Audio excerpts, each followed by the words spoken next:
pada ketertelusurannya, log penggunaannya, dan sebagainya. Ini izin saya percepat di poin. Nah, ini dia. Ini adalah visualisasi penarikan data atau log pemakaian. Mudah-mudahan terlihat. Jadi di sini bisa kita tarik dispensing. Mode dispensing ini tanggal berapa saja, volumenya berapa, jam berapanya juga terlihat. Ini sesuatu yang tentunya tidak bisa kita dapatkan dari micropipette yang mekanikal. Nah, lalu selanjutnya, selain tadi kita udah bahas micropipette, sudah bahas media kultur, saya juga ingin bahas mengenai satu alat yang seringkali menjadi eh, jantung pengujian mikrobiologi, yaitu adalah inkubator. Nah, seringkali perhatian kita tertuju pada angka ataupun nilai yang muncul di koloni counter gitu ya. Karena memang disitulah angka CFV-nya muncul. Tetapi kalau kita telusuri lagi, angka ini sebenarnya sudah dibentuk atau sudah ada selama inkubasi. Nah, kalau temperatur atau waktunya tidak sesuai, koloni counter itu tentu nggak bisa memperbaikinya gitu ya. Artinya yang dibaca di koloni counter, ya kalau misalkan inkubatornya ada sesuatu, ada deviasi suhu dan sebagainya, koloni counter tidak bisa mengkoreksi hal tersebut. Karena itu, seringkali inkubator itu menggunakan atau kita tambahkan data logger dan juga audit trail pada inkubator untuk memberikan evidence terhadap kondisi yang menghasilkan data tersebut. Nah, di sini value yang ingin juga kami sampaikan adalah eh, kami membawa inkubator brand Ratel yang secara eksklusif sudah disertai dengan software Nova Hub namanya gitu ya. Jadi software ini intinya akan secara real time itu menarik data suhu dan juga kelembaban dari inkubator dan juga oven yang kita pakai. Sehingga inkubator yang kita miliki itu tidak lagi diperlukan penambahan data logger secara manual karena semuanya sudah built-in di dalam inkubatornya dan juga secara real time bisa kita tarik datanya, bisa kita review, bisa kita lakukan interpretasi dan juga investigasi ketika ada hasil yang out of spec. Jadi di sini fokusnya ada pada monitoring dan record, bukan fitur softwarenya eh, sendiri. Seperti itu. Nah, kalau kita tarik semua, ya, tadi dari semua alat yang masuk ke kategori workflow enabling technology ini, modernisasi jadinya bukan satu smart instrumen ya. Jadi yang lebih menarik adalah ketika setiap critical step meninggalkan evidence, identitas sampel, lalu pipetting log operation, media kultur, kondisi inkubasi, penghitungan, sampai reportingnya, itu kalau misalkan kita punya data yang traceable, itu tentu akan sangat membantu bagi aktivitas pengujian yang berjalan di masing-masing laboratorium. Jadi di sini ada traceable action, jadi kita bisa tahu apa saja yang analis lakukan. Sedangkan di sini ada juga traceable condition, yaitu apa yang sebetulnya terjadi pada sampel. Kedua aspek ini tentu penting untuk kita dapatkan data ketertelusurannya, which is itu memang yang selalu dibuktikan ya sama masing-masing lab mikrobiologi. Nah, lalu kita mulai masuk ke kelompok alat di method integrated technology. Ini adalah kategori kedua yang saya siapkan. Nah, di sini teknologi bukan hanya memperbaiki workflow, bukan hanya memperbaiki cara preparasi gitu ya. Tapi di sini alat itu sudah ikut menentukan bagaimana hasil diperoleh atau diinterpretasikan. Untuk kategori ini, tentunya klaim cepat dan rapid saja seringkali tidak cukup ya, Sobat Komik. Di sini kita harus bicara mengenai recovery-nya, sensitivity, specificity, presisi, LOD, LOQ, matrix scope, semua hal tentang validasi dan verifikasi metode. Nah, di sini saya membedakan dua lapis evidence, yaitu supplier validation yang menunjukkan bahwa teknologi ini bisa bekerja, dan laboratory verification yang menunjukkan teknologi yang ditawarkan ini bekerja pada kondisi unik di masing-masing eh, lab mikrobiologi Sobat Komik semua. Nah, saya akan mulai dari teknologi yang ada di Microfast dan juga Mica Advance yang mungkin tadi Sobat Komik udah saksikan di awal sebelum webinarnya dimulai ya. Nah, keduanya punya klaim rapid ya. Tapi tentu apakah ada batasan dari klaim rapid ini dan sampai mana batasan itu bisa kita tolerir seperti itu gitu ya. Nah, keduanya tentu merupakan sama-sama metode rapid, akan tetapi mekanismenya berbeda. Microfast ini merupakan sediaan media kultur di atas permukaan kertas yang dilapisi dengan film, dan ini menyederhanakan format enumerasi berbasis kultur. Sedangkan Mica Advance yang juga sedang kami giatkan gitu ya informasi dan promosinya, ini menggunakan prinsip microcolony dan automated detection. Jadi pertanyaannya itu seharusnya bukan hanya berapa jam nih rapid testnya gitu ya, tetapi apa yang dipercepat. Maksudnya yang dipercepat itu inkubasinya kah? Atau mungkin interpretasi hasilnya kah? Atau mungkin preparasinya dan seterusnya. Lalu, apakah ini hasilnya final atau hanya bersifat screening saja? Apakah butuh konfirmasi dan apakah matriks kita atau sampel yang sedang kita analisa itu berada di dalam skop atau ruang lingkup analisis? Jadi ini yang coba kita akan elaborasi lebih lanjut. Yang pertama, untuk microfast, ini adalah sediaan media kultur dalam bentuk ready to use di atas permukaan kertas berlapis film atau lembar plastik tipis gitu ya. Nah, di sini tentunya microfast adalah alternatif method karena media kulturnya sepenuhnya berbeda dari metode acuan yang biasa kita pakai. Seperti itu. Jadi di sini tentu kita wajib melakukan review terhadap hasil validasi yang mungkin diperoleh dari pabrikannya. Kita lihat recovery-nya, kita lihat matriks sampelnya apa saja. Jadi kita tidak boleh otomatis menyamakannya dengan media kultur konvensional. Seperti itu. Ini sedikit video demonstrasinya. Maaf, saya izin ulang sedikit. Nah, jadi seperti ini kira-kira sediaannya betul-betul sangat tipis microfast yang dimanufaktur oleh Mizeng yang by the way ini juga merupakan salah satu sister company dari PerkinElmer. Lalu izin saya lanjutkan.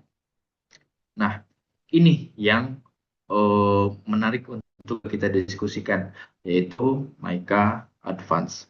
Nah, di sini klaim rapid yang disampaikan ini berbeda dengan Microfast. Karena klaim rapid yang disampaikan oleh Mica Advance ini unik ya. Jadi dia mengkombinasikan antara metode konvensional yang berbasis reference standar, tapi pada interpretasinya di enhance atau ditingkatkan dengan kombinasi pembacaan mikrokoloni di alat yang punya prinsip pembacaan mekatronik. Jadi ini visualisasi ataupun demonstrasi terkait bagaimana Mica Advance dapat mengakselerasi pengujian Legionella dari 2 minggu menjadi hanya 2 hari. Seperti itu. Ini tahap preparasi sampelnya setelah filtrasi, lalu tetap kita inokulasikan ke media, di mana medianya adalah GVPC agar yang digunakan di metode reference. Nah, di sini ada sedikit modifikasi dengan penambahan regen tagging, ya. Spesifiknya ini adalah regen tagging yang hanya akan menandai molekul bakteri spesifik. Sehingga di sini jika ada pertanyaan apakah hasilnya final ataupun screening, maka kami akan jawab ini adalah hasil yang final, tidak lagi berbasis atau terbatas di screening. Karena proses labeling dan juga tagging itu masuk ke dalam model konfirmasi yang hanya akan secara spesifik menargetkan jenis bakteri tertentu. Nah, ini adalah interpretasi di alat ya. Jadi Mica Advance masuk ke kelompok Method Integrated Technology karena tentu ini mengubah cara suatu metode dapat memberikan hasil dan secara langsung juga mengubah cara kita menginterpretasikan hasil yang muncul. Ini mungkin untuk teman-teman di Sobat Komik di lab lingkungan lebih relate ya, terutama untuk pengujian Legionella. Jadi basisnya Mica adalah colony counter tapi terbatas di micro colony counting. Nah, lalu selanjutnya ini mungkin teknologi yang lebih relevan untuk sobat ngomik di industri farmasi ya, terutama untuk industri farmasi steril. Kita sering banget eh, agak horor gitu ya kalau udah ngomongin sterility test karena utamanya bottleneck-nya adalah inkubasinya yang butuh 14 hari inkubasi gitu ya. Jadi ini barang ataupun obat-obatan steril sudah diproduksi, sudah siap untuk rilis, tinggal menunggu hasil sterility test yang butuh waktu 14 hari. Ini salah satu pemantik gitu ya antara PPIC produksi dengan Departemen QC terutama QC mikrobiologi.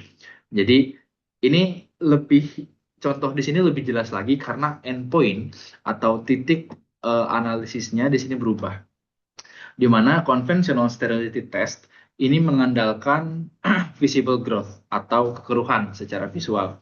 Sedangkan rapid system ini membaca sinyal metabolik atau respirasi dari aktivitas pertumbuhan mikroba yang dibaca dengan automated scanning atau scan secara otomatis di dalam alatnya. Jadi ini bukan sekedar inkubator yang lebih modern, tetapi ini adalah satu komponen atau satu sistem alat yang dapat mengubah analytical endpoint dari yang hanya visible growth menjadi sinyal respirasi atau tanda ada pertumbuhan bakteri. Nah, di sini tentu konsekuensinya adalah kebutuhan validasi sebagai alternatif microbiological method. Karena yang konvensional ini adalah yang metode acuannya. Sedangkan yang rapid sterility system ini tentu adalah metode alternatif. Nah, ini sedikit video demonstrasinya juga untuk memperkenalkan teknologi rapid sterility test system yang dimanufaktur oleh Tailin, perusahaan manufaktur berbasis di China. Sehingga yang perlu kita evaluasi di sini adalah empat hal, yaitu product suitability-nya, artinya apakah sampel ini cocok dianalisis di sini, lalu detection capability-nya, artinya berapa limit deteksi yang diperlukan atau dipersyaratkan oleh masing-masing manufaktur. Lalu data integrity-nya, bagaimana data diolah, disimpan, dan diamankan, serta juga pada decision rules-nya. Artinya bagaimana menentukan satu sampel itu sudah memenuhi persyaratan yang dicantumkan. Nah, ini contoh demonstrasi alatnya. Jadi bisa sobat ngemik lihat masing-masing sinyal respirasi di masing-masing tabung itu dibaca secara otomatis, di-scan secara otomatis di interval waktu tertentu oleh Rapid Sterility Test System dari Tailin. Izin saya percepat sedikit. Nah, selain juga pada kecepatan analisis, Rapid Sterility Test System juga menawarkan satu hal yang sering juga menjadi bottleneck di konvensional sterility test, yaitu adalah pada ketertelusuran hasilnya. Kita semua tahu konvensional sterility test itu memang metode reference, tetapi pembuktiannya menjadi sulit karena semuanya berbasis turbiditas yang seringkali juga subjektif antar personel bisa berbeda dan cara membuktikan atau cara menelusuri hasil datanya. Nah, di rapid sterility test, selain hasilnya lebih cepat, semuanya juga menjadi tersimpan, datanya bisa ditelusuri, bisa dicek hari apa, tanggal berapa, hasilnya apa. Seperti itu. Nah, lalu ini salah satu teknologi terbaru juga yang masuk ke metode integrated technology, yaitu adalah Rapid Biological Indicator. Nah, coba mungkin Sobat Ngomik yang sering atau mungkin ada yang mengalami isu di interpretasi biological indicator, misalnya yang pakai sport strip, itu kan inkubasinya 7 hari ya. Atau mungkin ada juga yang inkubasi hanya 48 jam yang pakai sediaan self-contained biological indicator. Nah, kami informasikan gitu ya bahwa sekarang ternyata ada sediaan biological indicator yang bisa memberikan hasil atau bisa membuktikan efektivitas sterilisasi hanya 7 detik itu ada. Ada juga yang 5 menit, ada yang setengah jam, ada yang 2 jam, ada yang 3 jam. Artinya sekarang biological indicator bisa kita baca hasilnya di hari yang sama dengan dilakukannya sterilisasi tersebut. Nah, rapid biological indicator ini menarik karena tujuan biologisnya tetap sama, yaitu challenge atau tantangan terhadap proses sterilisasi. Tapi cara pembacaannya ini berubah dari yang tadinya kita tunggu sinyal pertumbuhan berdasarkan perubahan warna atau turbiditas di metode konvensional BI. Nah, di metode rapid itu dibaca sinyal fluorescence-nya. Jadi butuh reader gitu ya. Jadi bukan dibaca pakai mata kita seperti yang terjadi di BI konvensional, tapi di sini dibantu dengan reader atau alat bacanya. Seperti itu. Nah, untuk juga lebih jelas visualisasinya, kami izin tampilkan video demonstrasi. Ini adalah salah satu biological indicator tercepat yang bisa kami tawarkan atau kami sampaikan dari Teragen, yaitu untuk biological indicator di proses sterilisasi autoclave yang eh, pembacaannya 7 detik Sobat Mimik, yang biasanya butuh 24 jam hanya 7 detik. Seperti itu. Ini contoh ekstrim ya, dari 24 jam ke 7 detik itu mungkin 99,9999% ya. Seperti itu. Angkanya tentu impresif sekali gitu ya. Tapi kita tetap perlu bertanya atau perlu memastikan limitasinya atau keterbatasannya, yang tentu ini hanya untuk metode steam sterilization. Lalu juga kompatibilitasnya, artinya ini harus juga hanya pada steam. Saya belum juga pastikan apakah ini steam yang gravity replacement atau yang vacuum assisted. Lalu persyaratan atau kebutuhan user seperti apa, dan penilaiannya yang juga harus berbasis resiko. Seperti itu. Jadi konteks BI 7 detik itu impresif, tapi perlu juga disesuaikan dengan kebutuhan masing-masing pengguna. Ya, tapi ya bayangkan gitu ya Sobat Komik, kita sterilisasi media, 7 detik kemudian kita udah bisa tahu ini otoklavnya bermasalah atau lolos-lolos aja gitu ya. Lagi-lagi 7 detik seperti itu. Nah, lalu eh, kita lanjut ke bagian terakhir sebetulnya. Ini adalah decision framework. Jadi di sini saya ingin tampilkan setelah tadi melihat banyak teknologi, maka kita sampai di pertanyaan terakhir, yaitu bagaimana kita memilih suatu alat ataupun suatu teknologi berdasarkan evidence atau berdasarkan bukti nyata yang sedang kita hadapi, bukan berdasarkan impresi demo, bukan berdasarkan pada klaim alat dan sebagainya gitu. Nah, karena gini ya, decision framework ini saya tampilkan karena ini adalah kisah nyata gitu ya, yang seringkali kami temui ketika misalkan ada kesempatan kunjungan di lab mikrobiologinya Sobat Komik sekalian. Seringkali memang terdapat satu alat yang sebetulnya canggih gitu ya, bagus banget alatnya. Akan tetapi pada akhirnya alat ini berakhir tidak digunakan di lab mikrobiologi ya, karena ternyata efisiensinya kalah dibandingkan metode manual, misalnya seperti itu. Jadi teknologi bisa bekerja sempurna, tetapi tetap bisa menjadi pembelian yang keliru. Misalnya konteks atau case pertama, ada sobat ngomik misalkan yang sudah punya disk filler atau automatic disk filling ke Petri disk, tetapi ternyata pembuatan medianya itu di 2 liter per minggu. Jadi tentu ini alatnya underutilized seperti itu. Lalu misalkan ada automatic colony counter yang bisa jadi tidak terpakai kalau ternyata tren pertumbuhan koloninya itu sedikit gitu ya. Jadi misalkan ada Petri, tumbuhnya hanya misalkan 15 sampai 30 koloni gitu ya. Ya tentu akan jauh lebih cepat kita hitung manual dibandingkan kita harus masukkan dulu ke automatic colony counternya, kita pilih satu persatu dan sebagainya. Lalu misalkan case ketiga repeat method seperti misalnya tadi microfast gitu ya. Itu bisa aja dia klaim lebih cepat inkubasinya, tetapi decision speed atau kecepatan keputusannya diperoleh tidak akan berubah kalau ternyata matriksnya tetap harus dikonfirmasi. Jadi pertanyaan apakah alat ini bekerja dan apakah alat ini masuk akal untuk kita pakai, itu tentu pertanyaan yang sangat berbeda. Nah, di sini saya rangkum menjadi 6 pertanyaan dasar untuk menentukan suatu lab itu berada di posisi yang butuh banget otomasi atau ya udah kita bisa bertahan dulu di model konvensional seperti sekarang dengan peningkatan sederhana di beberapa aspek saja misalnya.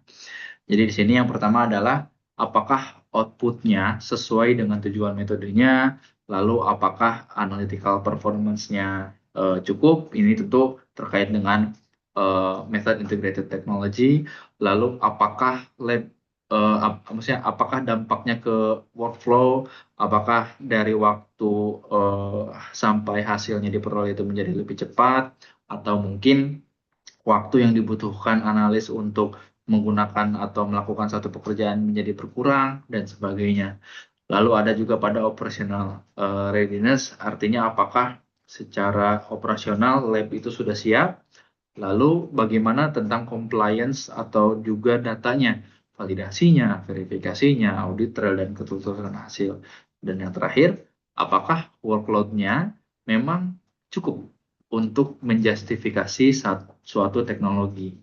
Kalau namanya ini sudah kita jawab, keputusannya tentu akan jauh lebih objektif.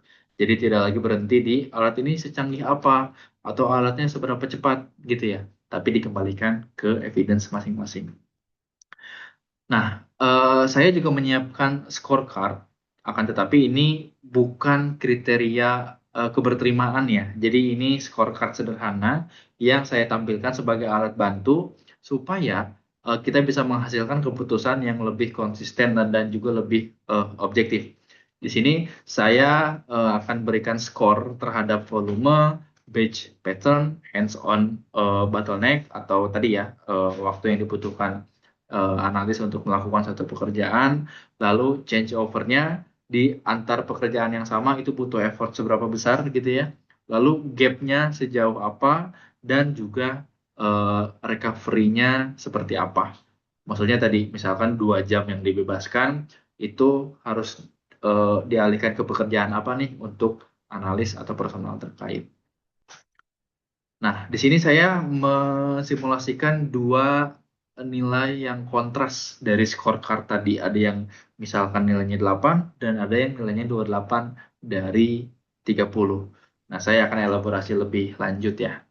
Di laboratorium A misalnya gitu ya, di simulasi A, di sini ternyata diketahui volume pembuatan medianya rendah dengan batch yang juga berubah-ubah. Misalkan hari ini bikin TSA, besoknya bikin PCA, besoknya bikin SDA, lalu misalkan volumenya kecil-kecil gitu ya. Lalu record manual masih dirasa cukup gitu ya, maka tentu prioritasnya justru lebih kepada standarisasi. Mulai dari SOP, training, mungkin bisa juga dipertimbangkan penggunaan media ready to use ataupun easy dry, dan juga kontrol sederhana seperti densitometer ataupun Bactobank. Dengan konfigurasi skor 8, membeli sistem otomasi besar tentu berpotensi menjadi overkill. Tetapi interpretasi di sini bukan berarti labnya ketinggalan zaman gitu ya, bukan berarti labnya jadul, enggak juga ya. Tetapi ini lebih kepada standarisasi yang memberi nilai lebih besar daripada otomasi atau otomatisasi besar. Nah, sedangkan di lab B, misalkan simulasi B, ini sebaliknya gitu ya. Volume pembuatan medianya tinggi, lalu batch-nya juga besar dan repetitif. Misalkan kita rutin bikin TSA, let's say 1.000 liter per minggu misalnya. Lalu di sini eh, 1.000 atau maaf 1.000 petri per minggu ini sangat menguras waktu analis misalnya atau suatu personal sehingga mulai terasa menghambat aktivitas lab gitu ya. Nah, di sini otomasi bukan hanya sekedar kenyamanan gitu ya. Ada bottleneck yang nyata dan bisa diukur gitu ya. Sehingga di sini dapat skor misalnya 28. Jadi di sini skor 28 menunjukkan bottleneck dan juga gap-nya itu sudah cukup jelas sehingga modernisasi itu bukan hanya wah bagus nih gitu ya. Kayaknya bisa deh kita punya alat ini gitu ya.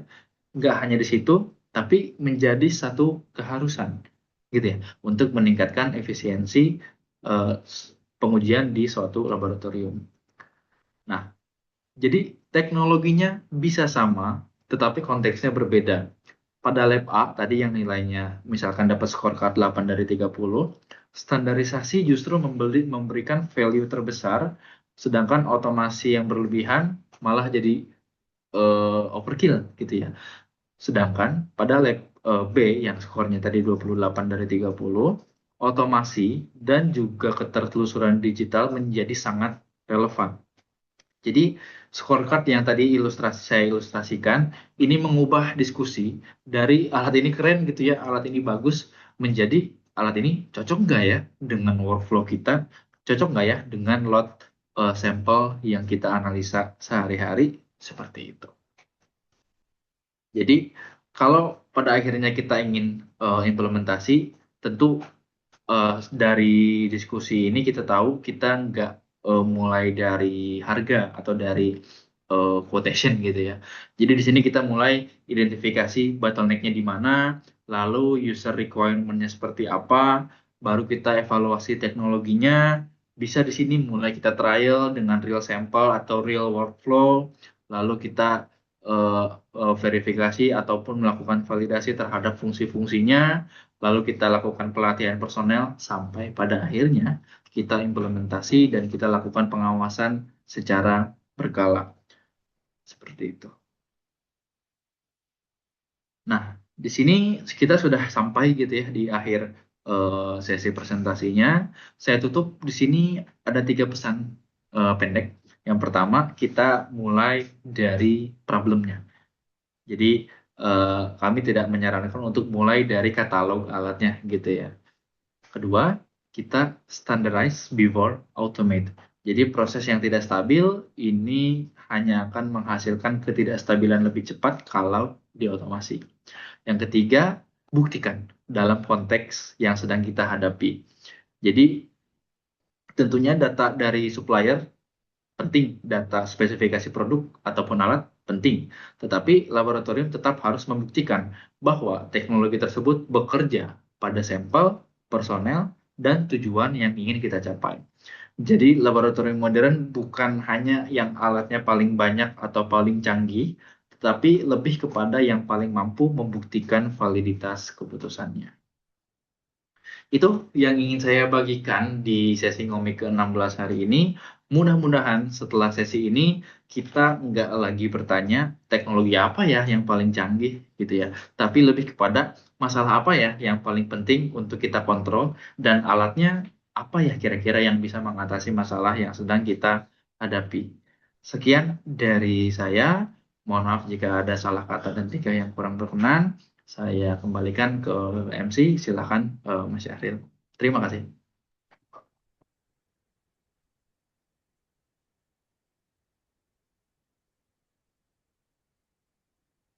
Oke, terima kasih kepada Mas Ikrar yang sudah memaparkan materinya. Sangat menarik ya gitu melihat bahwa eh, untuk modernisasi di lab mikrobiologi itu tidak berfokus pada ya tadi yang disampaikan oleh Mas Ikrar gitu ya. Kita fokusnya tidak berdasarkan wah mau pengadaan alat canggih apa nih biar labnya keren gitu ya, tapi berdasarkan atau berlandaskan prioritinya gitu ya, mana yang memang eh, ada case tertentu dan memang membutuhkan efisiensi mengenai pengujiannya gitu ya. Gitu. Jadi ini membuka apa ya, membuka mindset baru gitu ya, eh, mengenai bagaimana kita bisa membersamai eh, teknologi atau modernisasi di lab mikrobiologi seperti itu. Nah, eh, berhubung materinya sudah selesai, berarti kita akan beranjak ke sesi diskusi dan tanya jawab. Tapi sebelum itu, tadi ada tambahan ya. Izin kepada sobat ngomik semuanya, sebelum masuk ke sesi tanya jawab, kita akan melaksanakan dulu foto bersama ya. Mbak Yupinka boleh dibantu untuk screen capture-nya. Jadi kepada sobat ngomik mungkin bisa dibantu untuk open cam ya, dibuka kameranya sejenak untuk sesi sesi potret ya, lagunya Enau. Untuk sesi potret ya. Nanti kalau sesi potretnya sudah selesai, yang memang masih sambil bekerja boleh dimatikan kembali. Itu ya. Boleh dicek Mbak Yupinka ya, sudah pada nyala. Oke, terima kasih Sobat Ngomik. Mari kita mulai sesi potretnya. Oke, Saya, kita oh ya boleh. oke, baik. Kita mulai dari slide pertama ya. Satu, dua, tiga.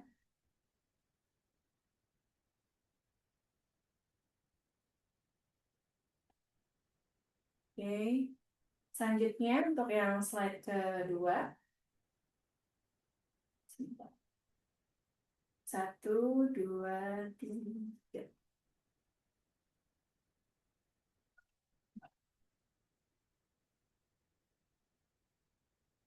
Terakhir mungkin ya di slide ketiga ya. Ya.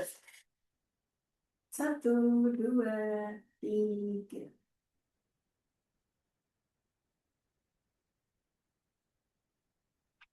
Oke, sudah.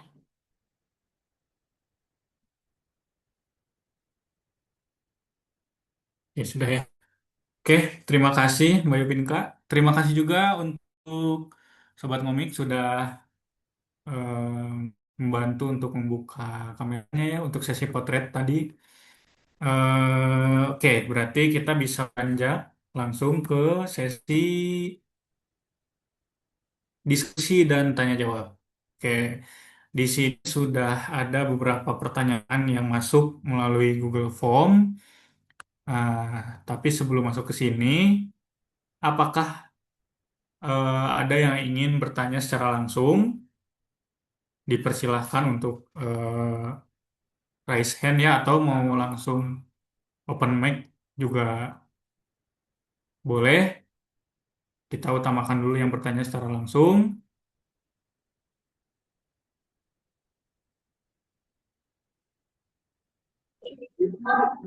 Mau tanya Kak? Boleh.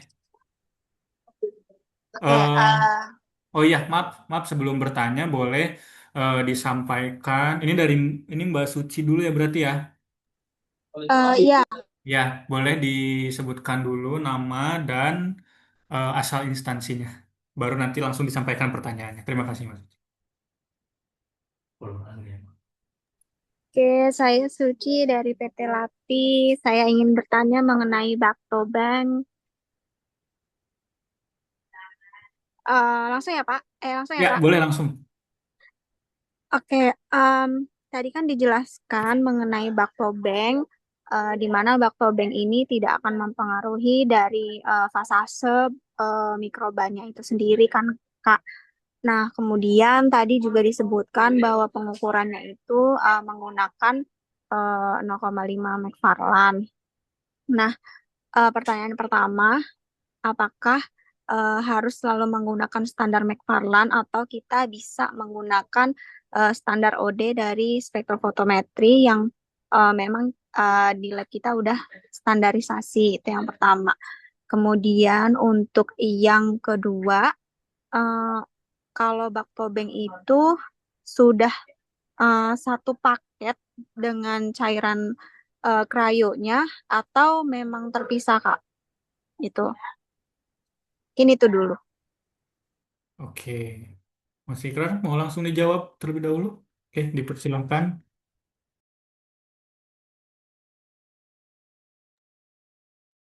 Baik, terima kasih pertanyaannya Mbak Suci. Di mute. Oke, terima kasih pertanyaannya Mbak Suci terkait dengan yang slide Baktobeng. Yang pertama, apakah harus pakai McFarlane ataupun optical density?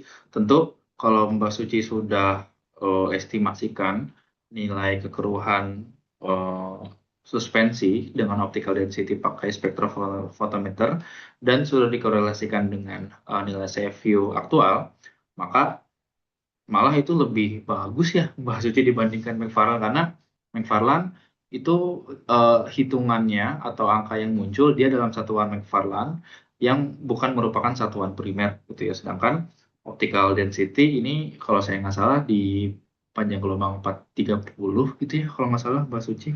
Itu tentu bisa memberikan korelasi yang lebih kuat dibandingkan hanya nilai McFarlane.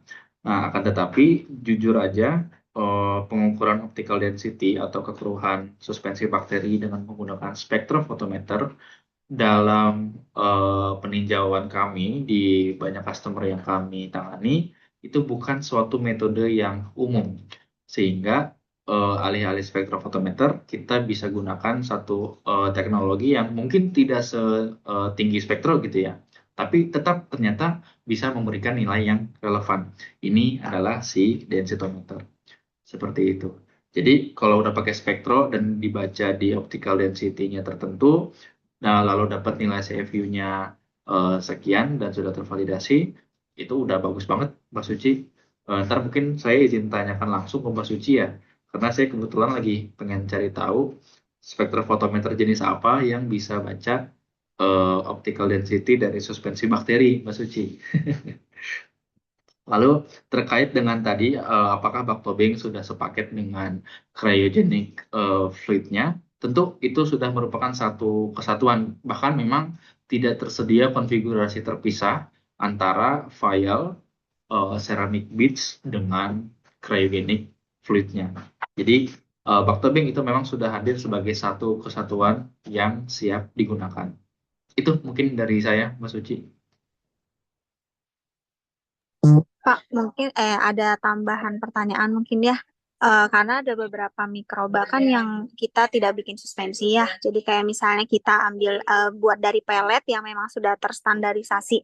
Nah, apakah yang dari pelet itu sendiri juga bisa dibuat di Baktobeng atau memang harus dari suspensi yang kita culture sendiri? Oke, baik. Artinya Mbak Suci ini kita bicara soal kuantitatif strain culture begitu ya Mbak. Jadi strain yang memang sudah ditetapkan nilainya oleh produsen dengan mungkin kriteria ketidakpastiannya ada upper limit, lower limit, dan dia nilai di sewa itu berapa gitu ya. Nah, jadi yang dijamin di Baktobeng itu tidak secara kuantitatif, Mas Suci. Yang dijamin di Baktobeng lebih kepada secara kualitatifnya. Artinya, misalkan kita punya strain Escherichia coli di jumlah tertentu, ketika masuk ke dalam atau kita inokulasikan ke dalam Baktobeng, jumlahnya tidak lagi bisa kita pastikan. Tetapi yang ditawarkan oleh Baktobeng adalah dia E. coli ini gitu ya akan tetap menjadi E. coli bahkan setelah jangka waktu penyimpanan yang jauh lebih panjang dibandingkan penyimpanan di media kultur yang biasanya harus kita turunkan misalkan 2 sampai 4 minggu sekali gitu ya Mas Uci. Jadi kalau secara jumlah memang Baktobeng tidak bisa mempertahankan jumlahnya. Bahkan itu memang harus kalau kita dari Baktobeng terus pengen bikin suspensi dengan nilai tertentu, ya kembali prosedurnya memang harus melewati serangkaian flow, misalkan kalau konvensionalnya pakai pengenceran bertingkat, atau mungkin kalau tadi seperti case-nya Mbak Suci diukur dengan optical density pakai spektro dan sebagainya. Tetapi kalau Mbak Suci misalkan ada quantitative strain culture yang dipakai di hari itu, misalnya. Lalu misalkan memang tumbuh dengan jumlah yang sesuai dan memang itu strainnya sesuai, spesiesnya misalkan Escherichia coli, itu tetap bisa diawetkan di dalam Lactobank. Tapi lagi-lagi tidak secara kuantitatif ya, Mas Suci. Seperti itu. Oke, terima kasih Kak. Terima kasih kembali. Oke. Selanjutnya ini ada yang raise hand dari Ibu Rohana. Boleh Ibu Rohana sebelum disampaikan pertanyaannya disebutkan nama dan asal instansinya. Boleh langsung dilanjut ke pertanyaannya. Boleh kepada Bu Rohana. Oke, terima kasih Pak Syahril. Saya Rohana dari PT Pfizer Indonesia dari mikrobiologi. Saya tadi tertarik terkait yang rapid test untuk sterility ya, yang alat tadi. Eh, Tadi kan alatnya lumayan besar ya Pak ya, dan itu sudah ada di build dengan kayak hole gitu untuk penempatan botol-botolnya seperti itu. Nah, untuk alat ini sendiri, apakah eh, untuk penempatannya sendiri, apakah itu harus di dalam ruangan yang steril atau dia eh, bisa nih di ruangan mikro seperti biasa gitu, yang tidak perlu dimonitoring secara apa? Jadi kayak general umum di lab gitu, bukan yang khusus gitu kan ada ya kayak khusus kalau lab untuk uji sterilitas kan biasanya ruangannya kan lebih terjaga ya setara sama grade A gitu. Nah, kemudian untuk kalau lihat tadi kan kayak botol ya dimasukin, apakah dan itu isinya liquid, apakah yang bisa diuji menggunakan tes itu hanya yang liquid seperti itu atau kita kan beberapa bahan sediaan ya dan kita biasanya ada preparasi-preparasi dulu dan untuk sediaan ini apakah bisa menggunakan metode itu. Dan yang ketiga, apakah alat ini sudah comply dengan kayak karena kan udah rapid method, kemudian dia juga kalau nggak salah bisa otomatis ya apakah udah comply dengan CFR 21411 seperti itu, dan apakah pembacaannya real time, misal kayak periodik per 15 menit dan itu ada terlihat di reportnya gitu. Nanti otomatis tergenerate di report. Terus saat ini untuk alat tersebut apakah masih dalam tahap kayak pengembangan atau udah terregister dan udah ada company yang menggunakan? Dan yang terakhir saya mau tanya terkait biological indicator. Karena kita juga kan ada sterilisasi dengan steam. Kalau yang tadi yang bisa rapid Sumpah itu bang, kan yang benar-benar nih capeknya berasudian. apakah yang lain juga kan STEAM juga nggak hanya pakai liquid ya untuk bentuk sediaannya si biological indicator, tapi ada juga yang strip karena misal kita ada sterilisasi untuk yang bentuknya porous atau hard fluid seperti itu. Apakah itu juga ada yang bentuknya yang sudah rapid gitu? Itu aja Pak. Terima kasih.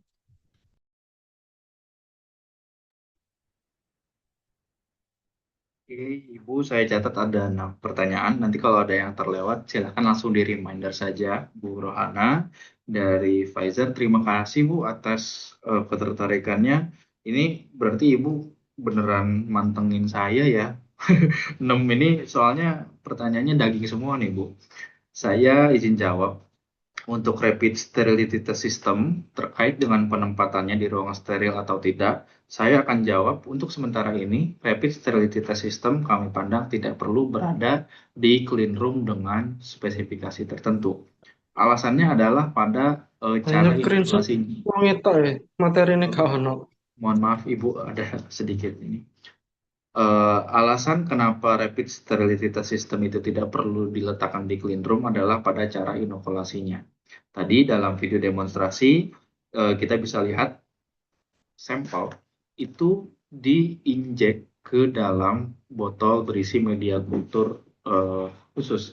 Jadi rapid sterility test system itu dia berjalan bukan hanya sebagai satu instrumen sendiri, Bu, akan tetapi media yang juga merupakan consumable-nya itu bisa dibilang satu kesatuan yang merupakan closed system. Seperti itu. Jadi si botol medianya itu dia nggak hanya kemasannya saja, tetapi ada semacam titik pembacaan yang nantinya akan menjadi titik fokus alat untuk membaca sinyal respirasi pertumbuhan bakterinya. Nah, karena sampel itu diinjeksi, maka justru injeksi sampel ini yang harus kita lakukan di bawah safety dan steril kabinet seperti BSC ataupun LAF seperti itu. Akan tetapi yang menarik adalah ketika kami review spesifikasi rapid sterility system dari Thailand ini, dia nggak hanya terbatas untuk jenis sampel yang injeksi, tapi dia juga bisa untuk meneruskan pembacaan dari filtrasi di kanister. Bu Rohana ini sekaligus menjawab pertanyaan Ibu terkait apa saja jenis sampel yang bisa diuji di Rapid Sterility Test System ini. Gitu ya. Jadi karena tadi tidak hanya untuk produk injeksi, tapi juga untuk produk yang nantinya atau mungkin hanya bisa disaring di kanister. Nah, kanisternya ini juga bisa dibaca di alat atau instrumen Rapid Sterility Test System-nya. Seperti itu, Bu Rohana. Lalu untuk compliance-nya, tentu saja Thailand melakukan fabrikasi Rapid Sterility Test System ini tentunya berdasarkan acuan utamanya ada di Pharmacope, Bu. Dasarnya adalah akselerasi USP 71. Mohon maaf saya lupa di chapter berapa ya yang sterility test berbasis respirasi ini, tapi asalnya di situ. Lalu compliance selanjutnya adalah pada USP 1221. Ini adalah validasi metode mikrobiologi alternatif dan tentunya terkait dengan integritas data ini sudah comply ke 21 CFR 11. Nah, pembacaannya ini tentunya real time dengan periode tertentu. Perlu saya make sure lagi Bu, akan tetapi interval yang saya pahami dan saya catat itu di 15 menit sekali. Jadi setiap 15 menit sekali alat akan baca, store data, 15 menit kemudian baru baca lagi, store data lagi, sampai kita ada di titik di mana sinyal respirasi itu ditangkap, dan disitulah tanda adanya pertumbuhan dari sampel yang kita sedang lakukan uji sterilitasnya. Lalu yang kelima adalah tentang status alatnya, ini sudah fully commercial produce, Bu. Tapi memang cakupan customernya masih terbatas di China mainland. Nah, karena itu Rapid Sterility Test System yang kami tampilkan di webinar, kesempatan webinar Ngomik 16 ini adalah sebagai bentuk perkenalan awal ya dari Rapid Sterility Test System yang mungkin bisa berlaku di Indonesia. Kami juga mengamati dalam hal ini regulator BPOM dan juga BPOMN sedang juga sama-sama mengkaji apakah sterility test berbasis rapid respirasi terutama itu bisa diaplikasikan di manufaktur nasional di Indonesia. Terkait dengan rapid sterility test system, ini sepertinya kalau Ibu Fuhana berkenan, kami bisa juga menawarkan sesi diskusi terpisah yang tentunya spesifik membahas tentang rapid sterility test system ini yang bisa kita diskusikan di waktu yang akan datang. Nah, untuk biological indicator yang sediaannya strip, secara umum itu kan inkubasi di media konvensional seperti TSB selama 7 hari, Bu Hana. Ini koreksi kalau saya keliru ya. Akan tetapi di brand BI yang kami bawakan yaitu dari Teragen, BI bentuk strip yang terpisah dari media kultur diinkubasi di TSB itu memang butuh waktu selama 7 hari. Nah, untuk mengakselerasi inkubasinya, kamu bisa menawarkan media kultur yang memang diproduksi secara khusus oleh Teragen. Intinya media ini tidak hanya mengandung nutrisi, tapi ada growth indicator-nya, Bu, berbasis pH. Jadi biasanya medianya ada yang warna ungu, ada yang warna biru gitu ya. Nah itu jadi interpretasinya nggak berhenti di kekeruhan saja, tapi perubahan warna dari ungu ke kuning misalnya. Nah dengan media dedicated dari pabrikan ini, inkubasi untuk BI strip bisa dipotong dari 7 hari menjadi hanya 24 sampai 48 jam. Akan tetapi untuk BI super rapid seperti yang 7 detik tadi gitu ya Bu Hana, itu memang terbatas di sediaan self-contained biological indicator. Jadi kalau untuk yang strip, kalau memang Ibu butuh akselerasi inkubasi, kita bisa fasilitasi di media kultur yang memang dedicated untuk pertumbuhan spora. Ada yang belum terjawab mungkin Bu Hana, takutnya saya kelewat tadi. Oh, udah sih Pak semuanya. Paling aku mau kalau yang CBI udah jelas. Yang aku cuma mau mengkonfirmasi ulang yang terkait rapid sterility test itu. Berarti kalau dilihat dari video tadi nih Pak, yang botol-botol itu berarti itu udah media bawaan gitu ya, dari ini si brand itu sendiri yang nanti kita injek dengan sampel yang sudah kita preparasi gitu ya Pak ya. Di Betul situ. sekali Jadi Bu Hana. kita tinggal kalau udah preparasi injek di sana, kita tinggal loading aja ke alat tersebut. Makanya tidak perlu harus di clean room gitu ya. Ya, Betul sekali Bu oh, Hana. oke. Kalau klaimnya itu berapa seberapa lebih cepat daripada yang tradisional, Pak? Di 24 sampai 48 jam Ibu.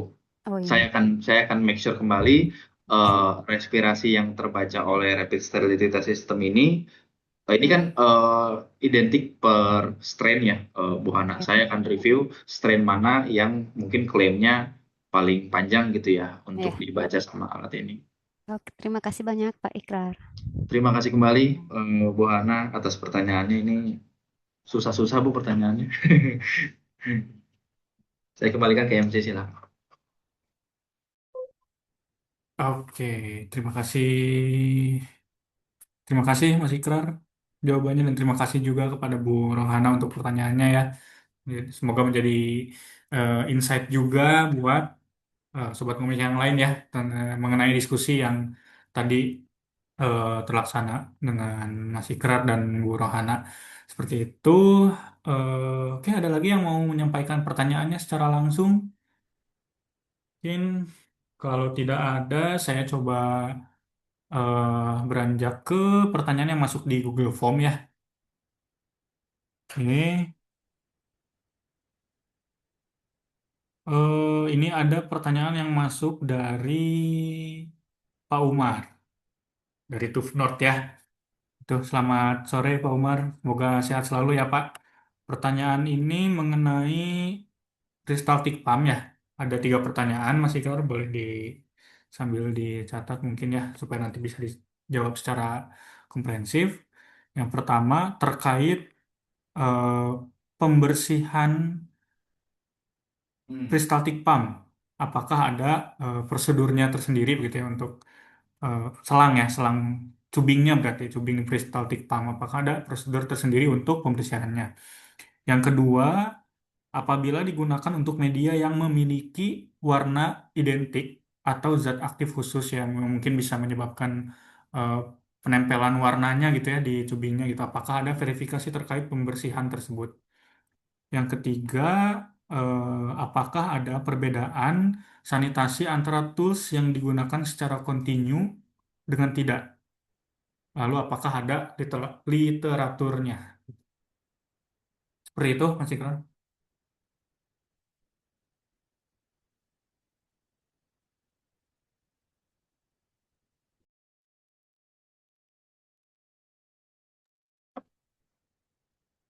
Baik, baik, baik. Selamat sore Pak Umar. Terima kasih pertanyaannya spesifik untuk peristaltik pump. Untuk cara pembersihan peristaltik pump, saya bagi ada dua bagian secara besar yang perlu dibersihkan ya Pak di setiap penggunaannya, yaitu ada pada modul utamanya dan juga pada tubingnya atau silikon tubingnya. Nah, cara pompa ini bekerja memang menggunakan gaya peristaltik sehingga sedemikian rupa sehingga resiko larutannya sampai terciprat ke pompa atau modul pompanya itu memang minim, tapi tetap ada kemungkinannya. Jadi untuk modul pompanya, terutama kalau misalkan Bapak punya yang housingnya stainless steel, itu akan jauh lebih mudah Pak untuk dibersihkan dibandingkan yang bahannya plastik ABS. Karena kalau plastik ABS biasanya permukaannya itu berpori dan berpotensi kotorannya itu terdeposit di dalam pori-porinya. Sedangkan stainless steel tentu permukaannya non poros sehingga pembersihan modul pompanya akan jauh lebih mudah dan cleaningnya juga simpel dengan apa tisu atau wipes yang sudah dibasahi dengan alkohol, misalkan lalu diusapkan secara sederhana di permukaan housingnya. Nah, untuk tubing atau silikon tubingnya, pembersihannya itu dengan melibatkan si modul pompanya itu sendiri, Pak. Maksudnya gini, jadi ketika dihendaki untuk melakukan pembersihan tubing, maka kita lakukan pembersihan tubing ini dengan mengalirkan larutan pencuci, misalnya air panas dulu gitu ya, Pak Umar. Misalkan air panas kita alirkan dengan menyalakan pompanya gitu ya. Jadi pembersihan tubingnya itu nggak perlu silikon tubingnya kita bawa-bawa ke wastafel terus kita bersihin gitu ya. Itu mungkin akan menjadi tidak praktis ya karena takes time dan juga effortnya lumayan. Nah, supaya mempermudah, jadi kita ganti larutannya dengan larutan pembersih yang kita inginkan, misalkan air panas gitu ya, supaya media yang sudah padat di dalam tubingnya bisa cair kembali, bisa bersih kembali di dalam tubingnya dengan bantuan modulnya yang kita nyalakan. Jadi kita running peristaltik pumpnya, tapi larutannya kita ganti Pak dengan larutan pembersih. Nah, lalu pertanyaan selanjutnya, gimana dengan eh, larutan ataupun media yang warnanya itu kuat? Mungkin kalau di labnya Pak Umar, contohnya Rapaport ya Pak, RVS, lalu BGLB gitu ya, yang warnanya biru ataupun hijau, yang memang itu karena keberadaan zat warna. Sayangnya, di silikon tubing ini memang akan meninggalkan bekas, Pak. Jadi, mau kita pakai larutan pembersih yang memang secara kimiawi melarutkan zat warna tersebut, itu memang seiring berjalannya waktu akan warnanya akan tertinggal, Pak Umar, di dalam silikon tubingnya. Jadi, silikon tubingnya bisa jadi warnanya kebiruan atau kehijauan, seperti itu. Nah, rekomendasi dari kami, alih-alih mencari prosedur pembersihan yang mungkin belum tentu bisa solving problemnya juga, kami lebih merekomendasikan untuk tubing ini didedikasikan memang untuk media berwarna saja. Gitu, Pak. Jadi, misalkan hari ini mau bikin RVS gitu ya, ya kita memang pakainya tubing yang sudah dikhususkan untuk media RVS. Jadi, warna birunya bertahan di satu tubing saja, tidak tersebar ke tubing-tubing yang lain. Eh, Ditambah silikon tubing ini merupakan consumables yang memang tergolong fast moving. Artinya Bapak bisa dengan mudah mendapatkannya misalnya di kami dari lead fluid seperti itu, Pak Umar. Lalu terakhir untuk proses sanitasi yang spare part yang kontinu misalkan tadi apa untuk tubingnya terutama Pak, tubing ini dia terdiri dari silikon tubing, ada countersunk dan juga needle-nya. Itu memang ketiga bahan ini atau ketiga part ini merupakan bagian yang autoclavable. Jadi Bapak bisa lakukan sanitasi ataupun bahkan sterilisasi bisa di autoclav gitu ya Pak, tanpa khawatir materialnya akan rusak misalkan seperti itu. Karena memang ini didesain untuk bertahan di suhu sterilisasi. Kira-kira seperti itu. Tiga pertanyaan ini sudah saya jawab. Mudah-mudahan berkenan Pak Umar. Kalau ada yang kurang jelas, mungkin Bapak mau tahu juga cara kerja alatnya lebih langsung, itu bisa diagendakan demonstrasi Pak dengan tim kami.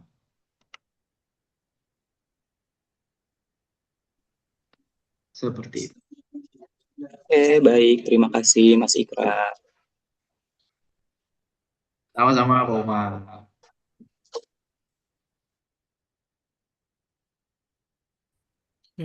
Sampai jam berapa ini?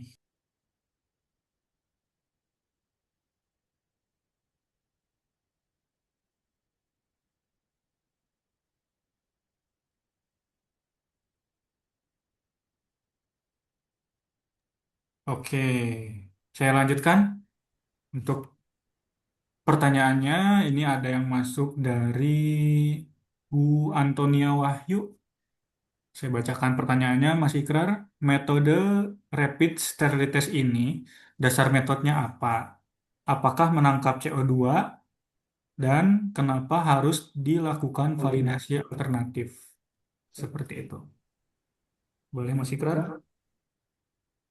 Oke, baik Bu Wahyu, terima kasih sudah bertanya. Semoga masih di room ini ya Bu Wahyu. Jadi sterility test ini betul dia menangkap sinyal respirasi karbon dioksida yang memang eh, menjadi salah satu metabolit utama dari setiap mikroorganisme yang tumbuh. Jadi ini juga yang sekaligus menjadi alasan kenapa harus dilakukan validasi. Karena pada metode kompendial atau reference method di ESP 71 yang menjadi patokan utama suatu sterility test itu dinyatakan lolos atau tidak, itu memang berdasarkan turbiditas atau kekeruhan yang terbentuk seiring berjalannya masa inkubasi di media tertentu. Jadi visualisasinya, maaf, interpretasinya terbatas di titik visual yang bisa kita amati. Nah, dari kekeruhan ini tentunya bukan hanya karena ada karbon dioksida ya Bu Wahyu, tapi tentu karena di situ ada segregasi atau agitasi dari mikroba yang semakin hari semakin tumbuh lebih banyak. Nah, sedangkan si rapid sterility test dia langsung membaca respirasi karbon dioksidanya. Dia nggak perlu menunggu sampai larutannya untuk benar-benar keruh untuk kita bisa amati. Karena itulah diperlukan validasi karena ini adalah metode alternatif. Mudah-mudahan Bu Ayu kita bisa lakukan demonstrasi lebih detail terkait dengan rapid sterility testnya. Dan mudah-mudahan bisa cukup terjawab. Seperti itu. Oke, terima kasih Mas Ikrar atas jawabannya. Semoga terjawab dengan jelas ya Ibu Wahyu. Nah, berhubung waktu yang tersisa sekitar 12 menit lagi, untuk pertanyaan-pertanyaan yang sudah masuk, Mbak Binta yang di kolom chat sudah dicatat juga. Oke.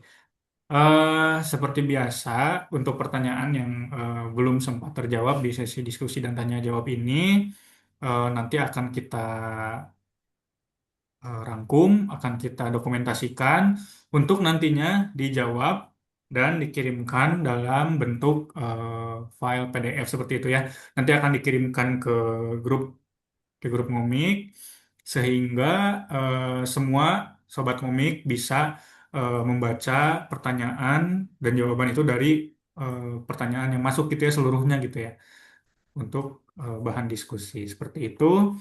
Oke, kalau begitu kita bisa lanjut ke agenda selanjutnya, yaitu kuis berhadiah, kuis Kahoot. Ini bisa disiapkan ya untuk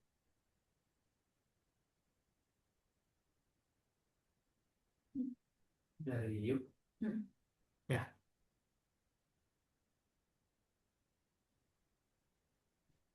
Oke, kepada Sobat Ngomik, boleh dipersiapkan ya hal-hal yang perlu disiapkan untuk mengikuti kuis Kahoot berhadiah. Oke, yang pertama itu silahkan dipersiapkan gadgetnya. Seringnya sih di handphone ya, atau lebih enaknya juga di handphone ya, supaya tinggal klik-klik gitu pakai jempol gitu ya. Lalu yang kedua itu sinyalnya, kuotanya. Tentu yang terakhir jempolnya gitu ya, karena nanti untuk kuis Kahoot ini selain jawaban yang tepat, perlu cepat juga gitu. Oke, nah ini Sobat Ngomik bisa join dengan dua cara. Yang pertama itu melalui websitenya ya, www.kahoot.it. Nah, nanti setelah masuk ke link tersebut atau ke website tersebut, Sobat Ngomik bisa langsung memasukkan pin gamenya, lalu memasukkan username-nya. Oh ya, dimohon untuk menggunakan nama asli ya, Sobat Ngomik. Gitu. Jadi tidak menggunakan nama samaran. Nanti kalau menggunakan nama samaran, lalu ternyata kebetulan jadi pemenang, itu nanti gugur gitu ya. Nah, cara kedua, Sobat Ngomik bisa join menggunakan QR code yang tersedia di layar. Nah, bisa langsung scan gitu ya. Nanti dengan scan bisa langsung memasukkan username. Oke, Pak Rahmat, untuk linknya saya izin drop www.kahoot.it. Nah, Untuk hadiahnya apa nih Mas Syahril? oke, untuk hadiahnya saya umumin sekarang nih. Apa nggak nanti aja? Oke, biar penasaran ya. Jadi tujuannya mau bikin penasaran, aku mau bikin semangat untuk berkompetisi nih. Oke, coba ya. Mungkin lebih ke biar semangat ya ikutan kuisnya. Saya bacakan terlebih dahulu hadiahnya sambil menunggu pesertanya join semua. Karena ini kalau dilihat untuk partisipan Zoom-nya itu ada sekitar 200 orang, tapi yang join ini baru 66, masih sangat jauh ya. Silahkan Sobat Mumi yang ingin em, berkompetisi mengikuti kuis Kahoot ini ya berhadiah, boleh langsung join saja dengan cara yang tadi sudah saya sampaikan. Oke, bisa melalui kahoot.it atau bisa langsung scan juga QR code yang ada di layar. Oke, saya akan menyebutkan hadiahnya supaya semangat ya. Juara 3. Oh iya, maaf sebelum menyebutkan hadiahnya, hadiahnya itu berupa saldo e-money, lebih tepatnya itu GoPay ya, supaya kita lebih mudah distribusinya. Jadi nanti eh, melalui saldo GoPay. Oke, jadi untuk juara 3 itu hadiahnya sebesar Rp50.000. Untuk juara 2 itu sebesar Rp100.000. Dan untuk juara pertama itu sebesar Rp150.000. Ya, lumayan buat jajan-jajan siomay ya. Gitu, jadi semangat buat Sobat Ngomik yang mengikuti kuis Kahoot. Semoga bisa memperlihatkan jiwa-jiwa kompetitifnya ya. Gitu, untuk pertanyaannya tentunya akan seputar materi yang sudah disampaikan oleh Mas Ikrar tadi mengenai modernisasi lab mikrobiologi. Oke, masih baru 80 orang yang join ya, masih sangat jauh. Oke, sambil menunggu Sobat Ngomik mengikuti atau join ya. eh Sobat Ngomik jangan lupa kita mempunyai channel YouTube. Cuma 6 vote doang katanya.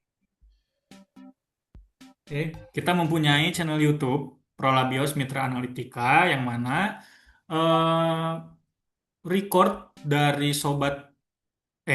record dari komik dari episode 1 sampai 15 komik sebelumnya itu kita upload di YouTube channel kita Prolabios Mitra Analitika supaya lebih mudah nanti bisa langsung masuk ke playlist. Di situ sudah kita kemas ya playlist ngomik gitu ya. Jadi ada dari episode 1, episode 2 sampai ke episode kemarin atau yang sebelumnya itu di episode 15. Tentunya untuk episode 16 ini nanti akan kita upload juga ke YouTube kita Prolabios Mitra Analitika.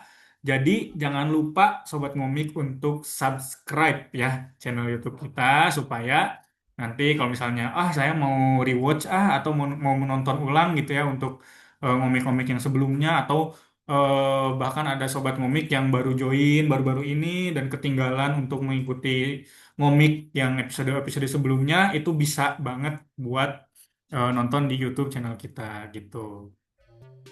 Yang kedua, kita juga punya Instagram ya, gitu. prolabios.id.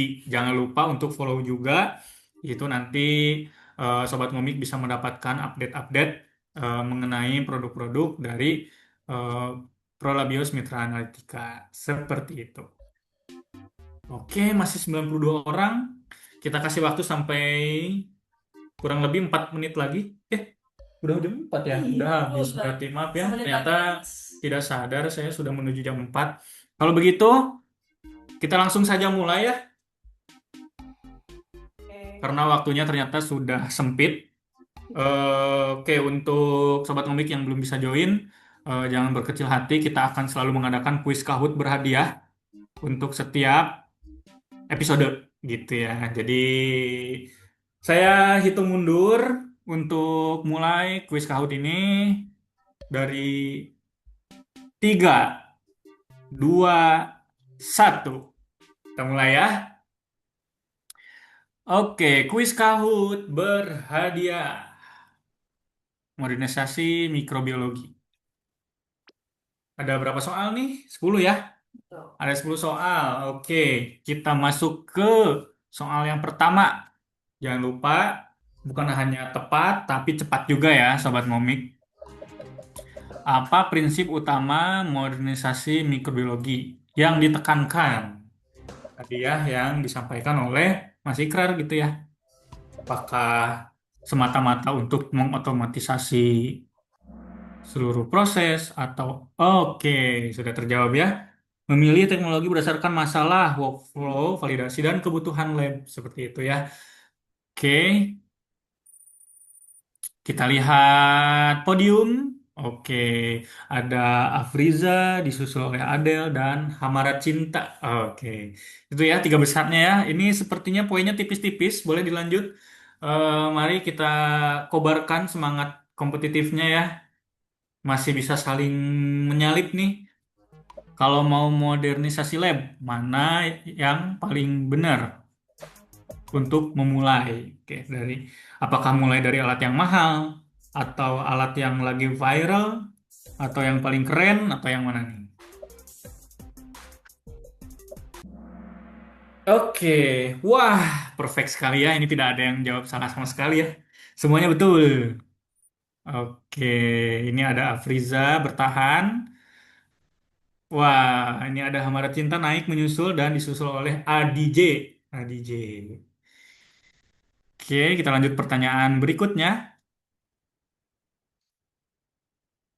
Kalau hasil uji lab cepat, tapi ternyata belum terbukti cocok dengan metrik sampelnya, apa yang sebaiknya dilakukan? Apakah tetap kita lanjut atau kita, semoga cocok deh ya, gitu ya?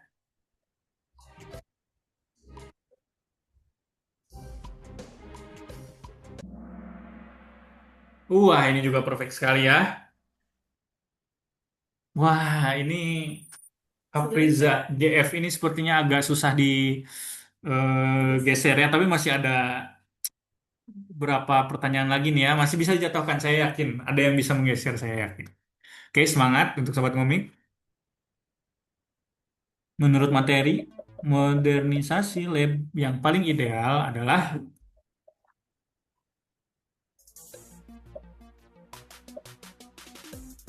apakah punya alat sebanyak-banyaknya? Atau yang penting futuristik nih, lab masa depan? Oke, jadi punya teknologi yang sesuai dengan kebutuhan gitu ya, masalah dan workload-nya gitu. Wah, ini podiumnya agak ini ya, agak tertahan gitu ya, kurang ada dinamika kompetisinya gitu ya. Oke. Pertanyaan berikutnya, fungsi utama dari densitometer. Oke.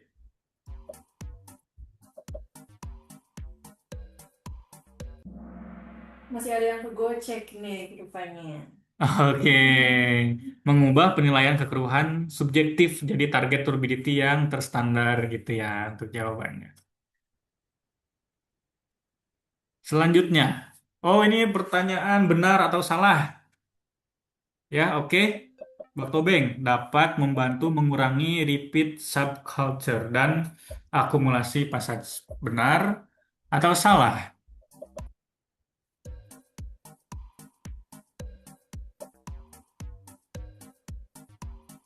Jawabannya adalah benar gitu ya. Jadi Sobat Ngomik bisa langsung menggunakan bitsnya untuk setiap eh, working strain gitu ya. Jadi tidak perlu mengulang terus melakukan subculture seperti itu.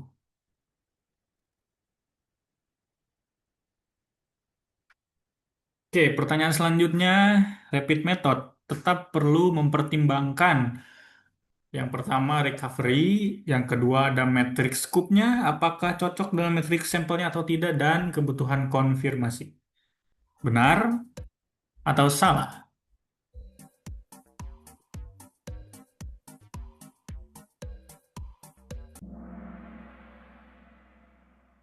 Ya, jawabannya adalah benar ya. Jadi rapid method itu tidak semata-mata bisa langsung kita gunakan ya. Perlu ada variabel-variabel yang diperhatikan. Oke, wah ini agak berubah ternyata ya. Tapi tetap juara bertahan sejauh ini ada Afriza GF ya, disusul oleh Zikri dan Putri BPNB. Oke, pertanyaan ke-8.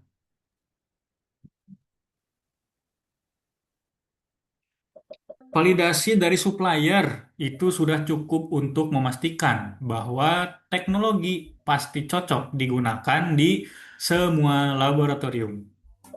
Benar atau salah?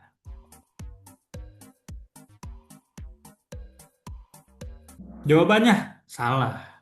Ya, jadi ini tetap ya, secara internal lab itu perlu melakukan validasi gitu ya terkait teknologi yang akan digunakan di labnya gitu. Jadi eh, lebih afdol gitu ya untuk tidak langsung percaya ketika ada suppliernya. Ini sudah nih aman bisa langsung dipakai gitu. Perlu secara internal lab itu dikonfirmasi dengan validasi seperti itu ya. Selanjutnya prinsip modernisasi adalah semakin banyak alat di lab, semakin modern lab tersebut. Nah, benar atau salah?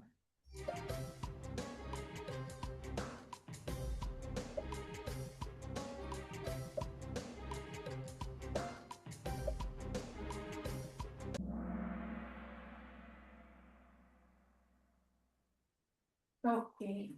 Oke, jawabannya salah ya. Jadi bukan semakin banyak alat ada di lab, berarti semakin modern labnya gitu ya. Kembali lagi kepada asas kebutuhan gitu ya, workflow gitu. Luar biasa ini. Afriza GF mempertahankan posisinya sejak pertanyaan pertama dan sekarang memasuki pertanyaan terakhir. Apakah akan masih bertahan atau bisa digeser? Salah satu tujuan penggunaan teknologi adalah membuat workflow lebih terkendali, efisien, dan bisa digunakan dengan evidence.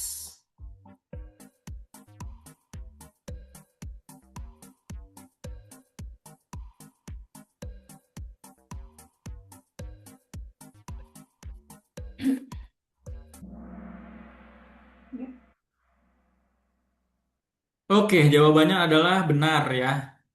Jadi tujuan utamanya adalah untuk membuat workflow lebih efisien gitu ya, dengan adanya teknologi yang membersamai pengujian lab mikrobiologi. Maka dari itu, kita coba lihat podium terakhir. Apakah ada pergeseran? Juara 3 itu diisi oleh Putri BPMB. Yang kedua ada Zikri dan juara pertama itu kayaknya udah bisa pada nebak ya Sobat Ngomik ya. Afriza GF. Oke. Oke, semuanya sepertinya ini menggunakan nama asli ya. Jadi valid ya. Oke, bisa dipertanggungjawabkan ya nama asli. Oke. Selamat kepada para pemenang kuis.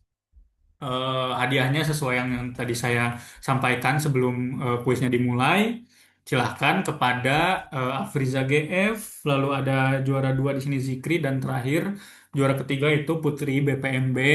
Konfirmasi langsung ke nomor admin yang ada di grup Ngomik ya, langsung aja dicari nomor marketing Prolabios, itu konfirmasi bahwa Sobat Ngomik tadi yang ada di podium itu eh, memenangkan kuis Kahoot berhadiah untuk supaya nanti kita bisa proses hadiahnya.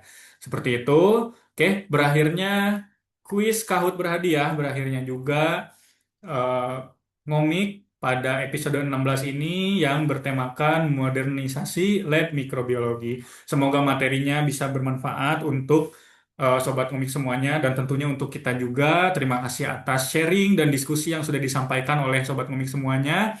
Semoga selalu diberikan kesehatan dan kebahagiaan untuk sobat ngomik semuanya.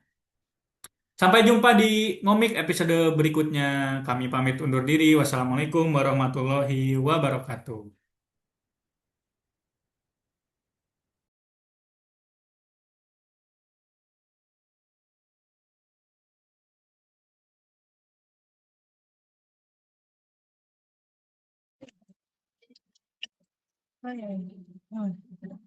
Pemenangnya dihubunginnya kapan?